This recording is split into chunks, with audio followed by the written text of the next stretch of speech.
Hello friends, welcome to the channel of fun study.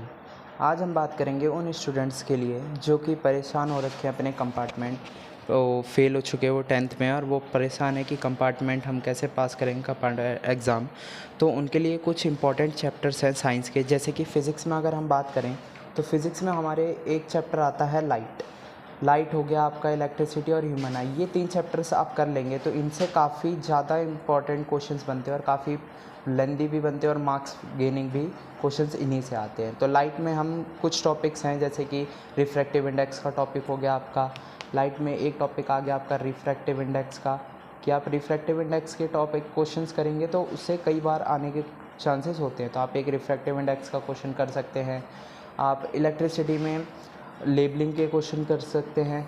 और chemistry के अंदर हम आते हैं केमिकल रिएक्शन के अंदर। केमिस्ट्री में आपके चैप्टर है chemical reaction, acid basis and salt and carbon and its compound. Chemical reaction के अंदर आप क्या कर सकते हैं, टाइप्स ऑफ रिएक्शन जितनी भी हैं वो सारी आपको पढ़नी पड़ेगी। टाइप्स ऑफ रिएक्शन के अंदर आपकी 5 रिएक्शन है, combination reaction, displacement reaction, double displacement reaction. ये सारी रिएक्शंस आपको क्या करनी पड़ेंगी, याद करनी पड़ेगी, जिससे आपके बहुत ज़्यादा मार्क्स के क्वेश्चन बन सकते हैं।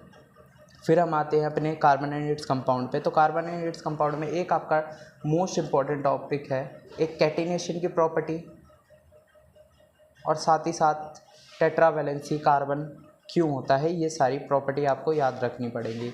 साथ में अब हम आते हैं अपने बायोलॉजी के चैप्टर्स पे। बायोलॉजी के चैप्टर्स में हम क्या कर सकते हैं, बायोलॉजी के चैप्टर्स में हमारे हैं life process, reproduction, control and coordination, our environment, heredity. जिनमें से जो मोस्ट इंपॉर्टेंट चैप्टर्स हैं वो आपके हैं life process and reproduction. Reproduction में हम फंक्शंस सारे पढ़ के जाएंगे। किस किसी के फंक्शन देखेंगे, ह्यूमन रिप्रोडक्टिव सिस्टम के एंड फीमेल रिप्रोडक्टिव सिस्टम के। ह्यूमन रिप्रोडक्टिव सिस्टम हमें आना चाहिए पूरा और उनके फंक्शन आने चाहिए। साथ ही साथ में फीमेल रिप्रोडक्टिव ऑर्गन भी हमें आना चाहिए।